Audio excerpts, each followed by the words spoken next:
C'est pour vous les grands, c'est pour nous les petits. Écoutez de parents à parents sur Lyon Première. Nous voilà de retour dans le studio du Lyon Première pour la suite de votre émission de parents à parents avec les blogueuses Sandrine et Amandine. En première partie d'émission, nous vous avons présenté l'arrivée d'un premier enfant comme une révolution dans la vie conjugale d'un couple. Et oui, les conjoints deviennent parents et ce sans mode d'emploi. À chacun d'apprivoiser ce nouveau statut, à chacun d'improviser pour répondre à de nouveaux besoins et à chacun de faire une place au petit nous qui est né. Et ce n'est pas facile, au risque que le rôle de parent devienne omniprésent. Alors Sandrine, quels sont tes conseils pour préserver son couple conjugal ? Foufou, vaste sujet. Déjà, c'est difficile. On peut pas tellement se préparer à ce qui va se passer parce que on sait pas comment on va être parent avant d'être parent. Ouais. Ça, c'est la première chose. Donc, on est obligé, comme tu le disais en introduction, d'improviser.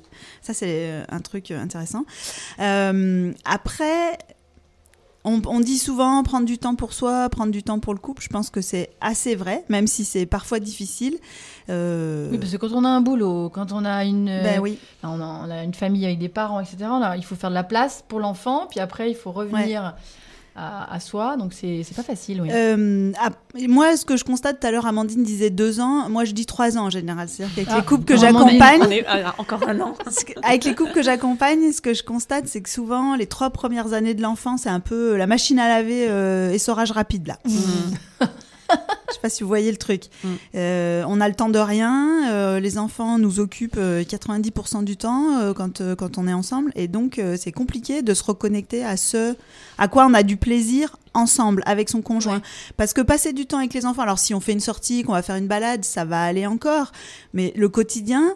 avec conjoint et enfant, c'est pas du plaisir parce que quand il faut dire aux enfants d'aller se laver, de manger, de ranger, de pas crier, de pas voilà, c'est pas des moments de plaisir. Non. Et c'est pas des moments où justement on se retrouve et on se reconnecte et on peut se reséduire. On fait pas ça quand les enfants sont là, quoi. Il y a une blogueuse là de paroles de bébé qui disait qu'elle avait fait en sorte de souvent s'embrasser, enfin de s'embrasser souvent, d'avoir des gestes affectueux envers son conjoint et inversement, donc le conjoint envers elle, devant les enfants, justement pour montrer cet exemple de couple conjugal, d'entente. C'est pas l'intimité, mais c'est un rapprochement qui se fait devant les enfants et qui est important. Mais c'est important pour les enfants parce que les enfants apprennent aussi de ce qu'ils voient. Donc pour les enfants, ça leur donne un certain modèle de couple. Oui, donc après, ils s'en emparent ou pas. Ça, c'est bien si on en a envie parce que je constate souvent... Non, mais parce que parfois, on se force à moi, faire des j'en ai envie, bisous. alors moi, c'est normal. C'est naturel. Oui, mais c'est ça. Quand on a envie de faire des câlins à son conjoint, on le voit passer, on a envie de lui faire un bisou, on a envie de lui faire un câlin ou de lui, excusez-moi, mais de lui rouler une grosse pelle, on a le droit, hein, on peut le faire. Ce qui est compliqué, c'est si on n'en a pas envie, de trouver l'équilibre entre j'essaye de me forcer un petit peu et puis je vois ce que ça donne, puis finalement ça va, ça fait revenir l'envie, ou bien je me force un peu trop parce que si je me force un peu trop, je risque de diminuer encore plus l'envie et de créer encore plus de distance. Donc là, il y a souvent un équilibre à trouver. On s'est jamais embrassé avant d'avoir des enfants. Je pense pas que tout est possible, mais voilà, je parlais plutôt de personnes qui avaient l'habitude en tant que couple conjugal déjà d'avoir des gestes affectueux, d'être très tactile ou d'être très proche. Donc de pouvoir conserver ça devant les enfants, ça c'est important. C'est sûr que c'est un facteur qui contribue à ce que le couple, enfin le conjoint, le partenaire se sente, ou la partenaire se sente respectée en tant que partenaire, parce que ça existait avant.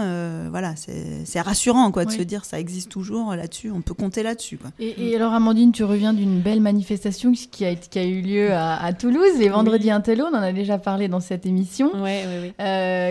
Qu'est-ce que tu as récupéré comme info par rapport à notre sujet aujourd'hui ? Il y a une chose à laquelle j'ai pensé tout à l'heure en début d'émission, c'est donc on avait comme principale invitée Catherine Dumonteil-Crémer lors de ces rencontres, et à un moment donné de sa conférence, elle nous dit c'est super important d'aborder le projet éducatif parental avant de se décider à faire un enfant. Et je réfléchis et je me dis, mais jamais, nous, on a abordé la chose. On avait juste tous les deux très envie d'avoir un enfant. On a décidé plus ou moins le moment. Mais après, en détail, jamais on a discuté de comment on allait s'y prendre avec notre enfant. Et comme on disait tout à l'heure en antenne, moi, la seule chose que j'avais sortie une fois, je me souviens à ma cousine qui avait des enfants en bas âge, c'était, de toute façon, je pense qu'une bonne fessée, ça fait du bien à tout le monde, quoi, de temps en temps. Elle m'avait regardé. Elle m'avait moi regardé aussi, je disais ça avant. Elle m'avait regardé comme ça avec un air, mon Dieu, qu'est-ce qu'elle vient de dire? Et en fait, et c'est vrai que j'y croyais parce que c'était le discours que j'avais aussi entendu étant petite. Et en fait, moi, quand mon fils est né, jamais de la vie, j'ai pu concevoir de le frapper, quel que soit le degré de nerf dans lequel il pouvait me mettre.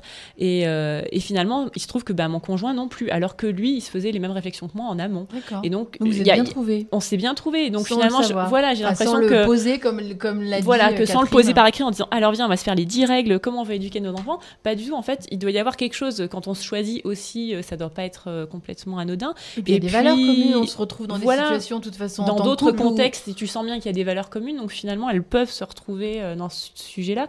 Et en fait, naturellement, c'est pour ça que tout s'est toujours bien passé au niveau du couple parental, parce que finalement, on était vraiment sur la même longueur d'onde à ce niveau-là. Et toi, Sandrine, raconte. Nous, t'as des trucs super intéressants à nous raconter là sur le couple conjugal. Allez, vas-y, lance-toi. Non, après, je voudrais m'élever un peu contre l'idée que la communication peut résoudre tous les problèmes. Ouais. Et dans le couple, je pense que c'est particulièrement vrai. C'est-à-dire qu'il y a des couples, souvent, on peut créer des problèmes à vouloir trop communiquer. Parce que si la communication, c'est je pose les trucs et je veux absolument que l'autre me donne son point de vue, je veux absolument une réponse, je crée un conflit finalement. Il y a des couples qui fonctionnent très bien sans ça.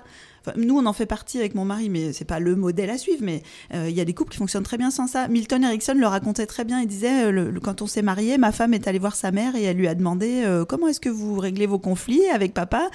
Et donc sa mère lui a dit je lui dis ce que j'ai à lui dire et puis je m'en vais. Donc elle est allée voir son père et il lui a dit et toi tu fais comment quand il y a des conflits? Il lui a dit moi je vais voir ta mère, je lui dis ce que j'ai à dire et puis je m'en vais. Et en fait c'est aussi une façon de gérer, c'est-à-dire que chacun réfléchit, prend du recul de son côté, ajuste son comportement et puis les choses, ils sont restés mariés 70 ans donc c'est qu'il n'y a pas forcément énormément de problèmes. Donc dans le couple, si j'ai un seul conseil à donner, c'est se méfier des normes. C'est-à-dire, il faudrait faire comme ci, il faudrait faire comme ça. Tous les il faut, c'est comme dans l'éducation des enfants, c'est problématique. Tout est possible. Tout est possible. Donc, parfois, certains couples ont besoin de communiquer plus, d'autres couples ont besoin de communiquer moins. Certains couples ont besoin de peut-être remettre un peu d'étincelles dans la partie, on va dire, libido, sexe, intimité. Et puis d'autres couples ont besoin peut-être de moins se forcer par rapport à ça et de laisser cet aspect-là de côté et de retrouver du plaisir d'autres façons. Justement, à propos de libido, souvent on dit que la femme, une fois qu'elle a eu un enfant, oh là là, elle n'a plus du tout envie, et l'homme est très demandeur, puisque lui, c'est vrai qu'il va mettre entre guillemets plus de temps pour être un parent que la mère. Mais, et encore, c'est à prouver, mais c'est ce qu'on a comme idée reçue. Qu'est-ce que tu en penses ? Les idées reçues sur la libido féminine sont légion. J'aimerais bien qu'on les fasse tomber les unes après les autres. Il y a 100 ans, par exemple, les femmes étaient réputées pour avoir beaucoup plus de libido que les hommes. D'accord. C'était des hystériques, ce qui justifiait d'ailleurs qu'on les laisse au foyer, qu'on ne leur fasse pas gérer les affaires publiques, puisqu'elles ne savaient pas se maîtriser. Donc elles sautaient sur tout ce qui bougeait. Et aujourd'hui, 100 ans plus tard, c'est l'inverse. C'est-à-dire que les femmes ont beaucoup moins de libido, ce qui justifie d'ailleurs qu'elles ne s'occupent pas des affaires publiques parce qu'elles ne sont pas assez conquérantes et il vaut mieux qu'elles restent à la maison s'occuper des enfants. Donc on en arrive toujours au même résultat. Tu allais dire que c'était les hommes qui sautaient sur tout ce qui bouge, donc maintenant on va les mettre à la maison. Mais non, le résultat actuel est l'inverse. Il y a un livre intéressant qui s'appelle Que veulent les femmes de Daniel Bergner qui démonte, c'est des travaux scientifiques sur le désir féminin, qui démonte un certain nombre d'idées reçues à ce sujet-là. Et donc il serait intéressant de se pencher sur cette question et d'arrêter de croire que les femmes ont moins de libido. Moi, j'invite souvent les hommes dans les couples, quand ils se plaignent que leur femme n'a pas de désir pour eux, à se poser la question de qu'est-ce qu'ils font eux pour se rendre désirables. Et mettre la pression à sa femme pour avoir des relations sexuelles, ça ne les rend pas désirables. Bon, t'en penses quoi, Amandine? Non, alors moi, en fait, la seule chose que je voulais dire, c'est en termes de conseils. Enfin, moi, je trouve que c'est plus facile de se reconnecter à l'autre en dehors du contexte familial. Alors après, c'est pas forcément le cas pour tout le monde, mais moi, j'arrive à lâcher tout, et à poser les valises et à regarder mon mec droit dans les yeux en me disant, ok, on prend un moment pour nous, que quand on est à l'extérieur. Et donc, ça commence par filer les enfants à qui on peut et partir en week-end à deux, ça, en dehors du foyer. Si on peut le faire. Voilà, si on peut le faire. faire. Et c'est vrai que du coup, dans les conseils, dans les notes qui revenaient aussi chez mes lecteurs, il y avait cette idée de l'importance d'avoir du relais pour pouvoir se retrouver. Parce que, comme tu disais tout à l'heure, c'est pas au milieu de la maison, entre arrête de crier, dis basta, t'en veux un machin, que t'as envie de sauter sur ton mec et de lui faire un bisou et de dire c'est quand notre prochain truc, qu'est-ce qu'on a envie de faire ensemble et tout. Enfin, c'est pas possible, quoi. Bon, est-ce que vous avez des lectures, des films, des infos à donner pour terminer cette émission? Il y a des petites vidéos qui sont sympathiques justement sur toute la partie désir, libido et tout ça, qui sont les vidéos de Esther Perel. Elle a fait des conférences TED, donc ces petites conférences qui sont extrêmement intéressantes sur le sujet et que je vous invite à visionner parce que justement elle parle de la séduction dans le couple et tout. Et c'est pas mal. Il y a le bouquin dont j'ai parlé, puis il y a un blog que j'aime bien qui pose des questions intéressantes. On peut ne pas être d'accord avec tout ce qu'ils disent, mais il s'appelle Les fesses de la crémière. Bon, d'accord, c'est mignon comme nom. Facile à retenir. Bon, super. Écoutez, l'émission touche à sa fin. Si vous avez pris nos échanges en route ou si vous avez envie de nous réécouter, retrouvez cette émission en podcast sur le site de la radio Lyon Première et sur le site de parentsapparents.com. Vous pouvez aussi vous rendre sur le blog de Amandine pour découvrir son univers de maman et de femme. Amandine, je te laisse l'honneur de rappeler le nom de ton blog. Alors tout simplement Madame Sioux, et donc on peut le retrouver sur madamesiou.fr. Parfait. Sandrine, il y a aussi ton blog pour retrouver tous tes conseils. Et puis il y a une date aussi. Alors donne-nous le nom de ton blog. Alors puis, il y a le blog qui est blog.escomc.fr. Il y a le site www.escomc.fr où il y a mes activités. Et notamment, j'ai 2 conférences qui vont avoir lieu sur le couple. Une à Eyrieux, donc c'est pas très loin de Lyon, le 2 décembre. Et une à Limbin, c'est entre Chambéry et Grenoble. Le 19 novembre. Ouais. D'accord. Bon, merci beaucoup à toutes les deux. C'est l'heure de rendre le micro. Je suis ravie de vous avoir reçu pour parler du couple conjugal et du couple parental. Éduquer à 2 son ou ses enfants, c'est faire qu'un devant les enfants, c'est être cohérent. Si nous avons un désaccord, il se règle dans l'intimité.